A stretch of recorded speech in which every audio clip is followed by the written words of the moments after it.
Now the passage that we read this morning starts off telling us about how the children of Israel again did evil in the sight of the Lord. Now this is not a new story. This is not a new occurrence, where we see time and time again how Israel had gone against the directives that the Lord had given them. This is not a new instance that Israel had transgressed against what the Lord had commanded them to do. But what's so particular about what starts off in this chapter is what happened before. See, we're in the beginning of the book of Judges, and just before this was a time when Joshua had led the children of Israel triumphantly into the promised land. See, the land had been promised to them. Since the days of Abraham, the Lord made a covenant with Abraham that he would give him this land, and that if a man could count the sand of the sea, then he would be able to count his inhabitants, or his offspring. And so this promise had come to the children of Israel, but yet even though the promise was given to them, even though it was given to them that they would possess this land, it still came with a fight. There were battles that needed to be won. There were enemies that needed to be conquered. So this land didn't just come easy. That's right. But the thing that we see about this generation is that this generation they were the beneficiaries, if you will, of the generations that had gone before. You see, it says in verse 1 that these nations which the Lord left to prove Israel by them, the Lord said that these nations were left to prove Israel. That's right. Because many of them had not known all the wars of Canaan. You see, like we said, this generation was a generation of ease. They were a generation of comfort. They didn't have to fight for what they had, because the generation before them had already slain the giants and had already defeated all the enemies that previously inhabited that land. Right. They had already divided the land amongst the children. So these generation, they were born into privilege, if you will. They were born into the situation where everything was given to them. That's right. Kind of sounds familiar when you think about this generation of day and age. We call them a generation Y, the generation of privilege. They didn't have to work hard for what they have, but we have all these modern technology and things that this younger generation benefits from that we didn't necessarily have to work for. Right. But there's something about having to work for what you have. Right. There's something that happens when you have to exercise some energy and put out effort to be able to obtain. And so the word says that these nations were left for a purpose, and that purpose was to prove Israel. Now, when you understand the meaning of the word prove, the definition is to demonstrate the truth or existence of something by argument or evidence. In other words, there has to be something concrete for you to be able to say that X plus Y equals Z. There has to be some kind of concrete evidence for you to be saying, yes, this thing is true. For even if we believe something, even if we believe it sincerely with all our hearts, that does not make it true. Right. For instance, when my brother was younger, he really believed in Santa Claus. He was so convinced that there was a Santa Claus who would come every Christmas, and even though we didn't have a chimney in our house, he still believed that somehow Santa Claus was going to be able to come in and to give him gifts, because he believed that he was a good boy. And he believed this so sincerely that it crushed him when he found out it wasn't true. Why? Because he had a sincere belief, and of course his older sister was the one to tell him that it wasn't true. But he had such a sincere belief. He held to this belief so tightly, even though he had no evidence, no concrete proof. He believed it so much that he knew in his mind it had to be true.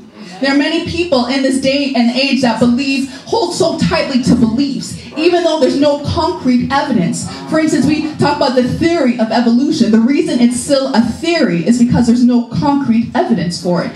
There's no concrete evidence to say that there was a big bang and all the particles that were necessary for life just happened to be able to come together and create a world, and from this biogenic or cosmic pool, or whatever, the genetic pool, that life, just one single life form emerged and then end up developing and later on to bring monkeys and then to bring the human race. There's no concrete evidence to show that. But yet, if you go to any science teacher, they will tell you that definitively it is true, because it must be. They hold on to that belief so tightly, so sincerely, that for them it must be true, because there can't be any other alternative.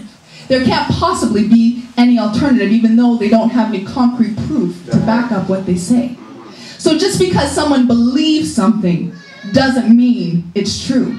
Just because someone has an ardent belief in a situation or a person doesn't make that true, doesn't make it real. That's right. So the Lord left these nations, these enemies, these people around Israel to prove Israel's existence. Right. For you have to understand that Israel was the chosen, were God's chosen people. They were set apart. But yet this new generation, they didn't have the benefit of enduring wars and enduring the suffering and hearing the great leaders, Joshua and Moses. They didn't have that same benefit. And so they kind of slid into ease and enjoyed this prosperity that the previous generations had worked for. So there had to be some kind of concrete proof that they really belonged to the Lord. There had to be some kind of concrete proof of who they were. For this generation, as we said, when we look back at the leaders of old, we see the evidence that they were God's chosen people. We see the evidence of how the Lord spoke unto Abraham and gave him a promise that even when he didn't know where he was going, he left his land because the Lord told him to go, and he brought him to a land where he could be prosperous, where he could establish a house for himself. Right. Establish a house from which he would have children who would go on to have this great inheritance. For at this time, Abraham didn't even have a child. He didn't even have an heir to call his own. But because he believed in the Lord, he followed after the Lord. And so the Lord, that evidence was brought forth because of that relationship. We see the concrete evidence of Joshua and his fervency. Because Joshua was a man of war. He was a man who understood that he needed to wait on the Lord. He was a man that understood that even though there were battles to be fought, even though there were situations to conquer, he knew that the Lord was more than able to do what he said he would do.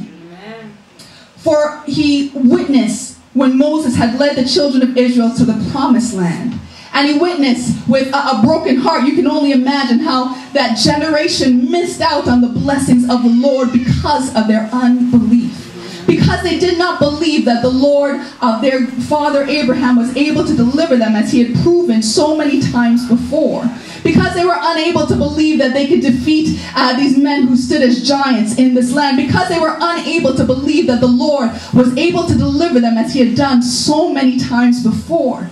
They lost out on the promise. For you see, if they'd only believed, they would have been reciprocators or inheritors of that promise. For that promise was unto Abraham's seed, and they were indeed Abraham's seed. That's right. But because of their unbelief, they missed out on the promise. Right. There's a lesson, if I were to take a side step, there's a lesson in that for us today, because the promise is to whosoever will, to as many as are far off, even as the Lord our God shall call. But if you don't believe and you don't take action, then you'll miss the promise. Right. See, there's something that's predicated on belief. If you really believe something, then you will act on that belief. Right. You know, going back to that same example of my brother, you know, he believed so ardently in Santa Claus that he would fight to stay awake to be able to see, because he just wanted to get a glimpse of this one who thought he would bring him such gifts, and because he had been a good boy, he wanted to see and have that concrete evidence of that which he believed so ardently. So he'd fight to stay awake, and he'd leave out his milk and cookies on the table so that Santa Claus would get them and make sure he'd,